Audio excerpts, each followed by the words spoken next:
د افغان لوباکي ټیم په استازیتوب د دې ټیم غړي انجینر عبدالجلیل حساس ته بلنه ورکوو تر څو دریځ توضیح راوړي نو تاسو ته د دې د بروشور په هکله باندې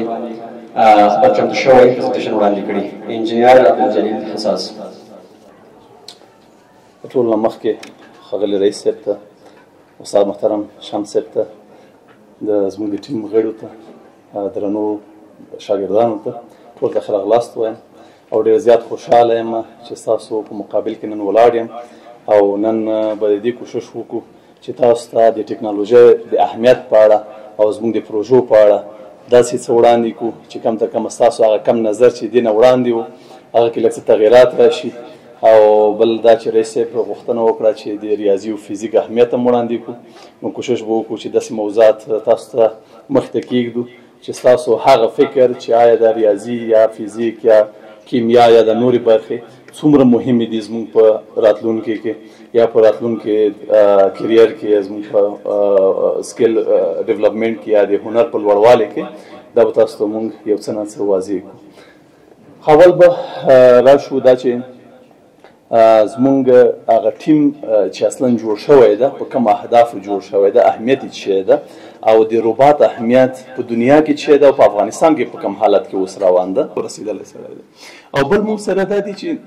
هغه کوم حاصلات چې موږ سره دي موږ کولی شو چې اوس 15% اضافه حاصلات واخلو په اوس ریسرچ کوم شوی ده او نوره چې ده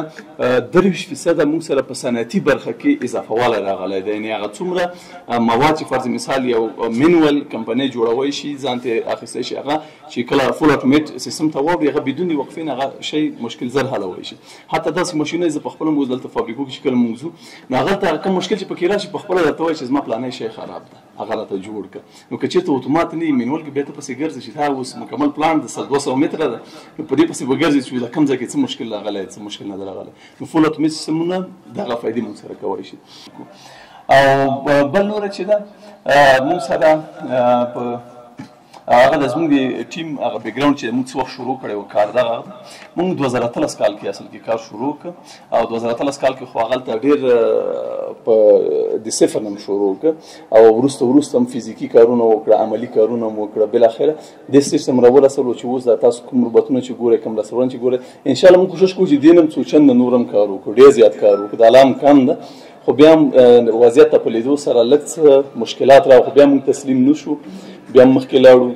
او الحمدلله اوس دومره لاسته راوړنې لرو چې ستاسو تر مخې کېږدو او د نورو دنیا تر مخې کېږدو. دا هم لویه خبره ده. مهمه دا نه ده چې موږ څومره مخکې تللو یا څومره مهمه دا چې کم تر کمه شروع م کړې ده. یعنې افغانستان کې اولین ځل ده چې دغسې یو فکر ته شروع کېږي، داسې یو اقدام ته شروع کېږي او که چېرته موږ تاسې شروع نه کړو موږ تاسې دا ځای ته ونه رسوو موږ به 2-3 نسله وروسته هم په همدې ځای کې پاتې یو. خدای ناخواسته که چېرته هر رقم مشکل موږ ته راشي موږ به هېڅ شی هم نشو کولی. موږ به همیشه یوازې مزدوران وو د نورې دنیا به موږ هغه کسټمر وو، یوازې کنزیومر وو، یوازې به مصرف کوونکي وو. د دې په ځای چې موږ مصرف کوونکي وو باید موږ تولیدي بڼه خپلو ټکنالوژۍ ته ورکړو، موږ باید ځانونه ورسوو. بل نوره چې ده موږ د آزاد ټیم چې انتخاب کړي دي دوی ماشاءالله ډېر تکړه خلک دي، ښه رسېدلي خلک دي، زیاتره خارج نه لیسانسونه لري، ترکیې نه، پاکستان نه، هند نه او خارج کې موږ سره نور اوس ملګري چې دي زیاتره هغه خارج کې هم شته دي، امریکا کې یا په نورو ځایو کې. او زموږ کم منټور چې ده ډاکټر جواد سلیم ده. ډاکټر جواد سلیم چې ده ماشاءالله خدای ورته عزت ورکړي، ډېر تکړه سړی ده. هغه د سویډن نه PhD ډاکټریټ ده، لکه هغه ډاکټورا لري چې کله موږ مشکل سره مخ شوي هغه موږ سره کومک کړی ده. انشاءالله دغسې موږ یو داسې یو ټیم جوړ کړی ده چې موږ الحمدلله دغه جهان سره یو څه په هغه لین کې روان شوي یو اوس. نو انشاءالله کوشش به نور هم کوو چې نور هم بهتره شي او څومره چې موږ هغه کوو. خو دا علم یو هغه د خدای پاک یو قرضه چې موږ ته راکړی موږ باید تاسو ته در ورسوو شاګردانو ته نور ته تر څو چې موږ څومره وړاندې ځو چې تاسو هم دغسې راپسې راشئ او ټول افغانستان د خیر سره اصلاح کړو.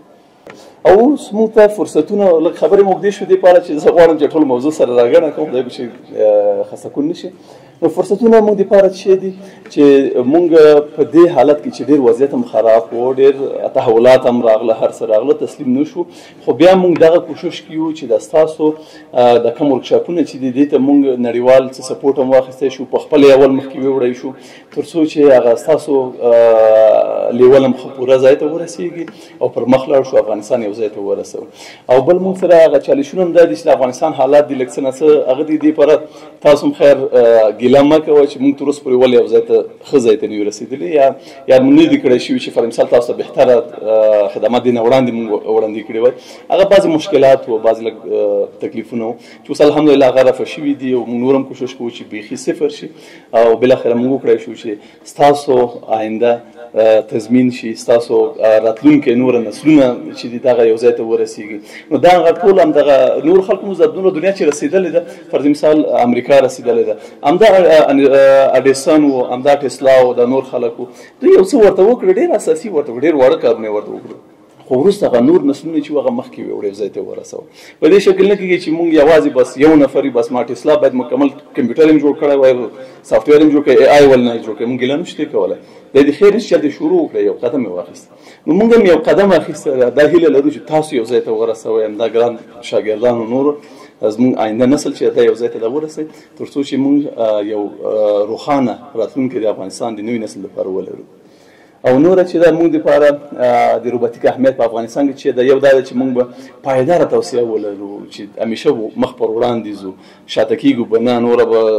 بدبخته ملک نه اوسو انشاءالله که چېرې موږ ځان ورسوو. بل ایکوسیستم چې دا هغه کې باید موږ نوآوري وکړو. ایکوسیستم اوس لکه څرنګه چې اوس هاشم صاحب وویلې چې دلته ګرمي ده او وروره نور موږ څه پکې نه شو کولی، خو که چېرته د دې معادل موږ لږ څه نه څه هغه ونې و دا شیان لرلی، همدلته باغونه هم جوړ کړي وای، ونو سیستم هم جوړ کړی، آبیاري سیستم هم جوړ کړی، اوبه هم منظمې کړې وای، او دغه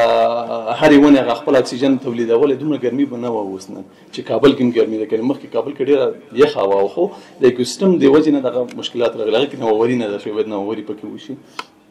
بل چې دا موږ تربیت د متخصصانو لرو، چې موږ متخصص خلک تربیه کوو. یو خو داسې چې هسې اولي غوندې یو چیز زده کړي، لکه شمس صاحب چې ویلي چې یوازې لږ څه مهم ده دا علم او ډېر نه ده مهم، نه، دا باید دغسې زده شي چې مکمل باید زده شي. یعنې هغه بیخي علم فرض ده، او فرض په دې حالت کې ده چې اوس یو انسان وایي چې قوي انسان چې څومره قوي انسان هغومره قوي ایمان وي، خدای پاک باندې هم ګران وي ډېر. قوت اوس په علم کې ده، ټکنالوژۍ کې ده، نو چې څومره قوي ټکنالوژي ولري موږ خدای پاک باندې هم ګران یو، موږ خدای پاک ته هم نږدې کېدای شي زیات ثواب هم وګټي. موږ هغه یو عبادت چې کوي په زیات کې به درته حسابېږي، ولې چې تا به د امت ته کار کړی، تا به خپل ځان ته کار کړی، تا به افغانستان د خپل وطن ته به دې کار کړی، نو دې پر دا ډېر ضرور ده. او بل چې دا موږ نوره د هغه کورنیو هغه حمایت چې موږ نه کړی دی هغه هم ډېر زیات شوی دی، انشاءالله نور به هم زیاتېږي. دا څومره چې زیات شي کورنیو د محصلینو ورسره د مکتبونو، نو انشاءالله موږ خپل کوشش کوو چې تر څو دغه مرحله په کامیابۍ سره مخکې یوسو او یو ځای ته یې ورسوو د خیر سره. او نوره چې دا نتیجه ګیري به هم دغه راواخلو چې موږ انشاءالله نور به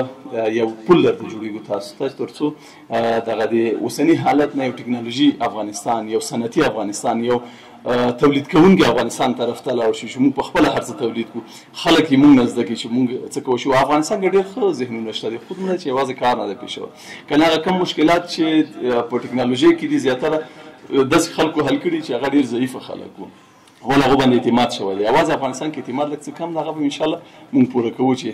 په ځوانانو باندې اعتماد او اعتبار وشي. او نوره چې سرمایه‌ګذاري وپکې کوو او په دې برخه کې تر څو چې زموږ نسل یو ځای ته ورسېږي، او انشاءالله چې نور به مشارکت او ټولو سره مشارکت کوو په دې برخه کې، او څومره چې کوی شو همدا شاګردان د خلک به روزو تر څو چې یو روښانه افغانستان او روښانه راتلونکی ولرو. بیا هم ډېره زیاته مننه، وخت مو دې ونیو، که څه امر خدمت یا څه سوال یا څه بل شي، انشاءالله زموږ اول نور ملګري مې راځي ټول روباتونه دا شیان موږ تاسو ته تشریح کړي، بیا هم که څه سوال و موږ عملاً همدلته موجود یو او تاسو ټولو سوالو په ځواب کې پوره کړي. ډېر زیات مننه.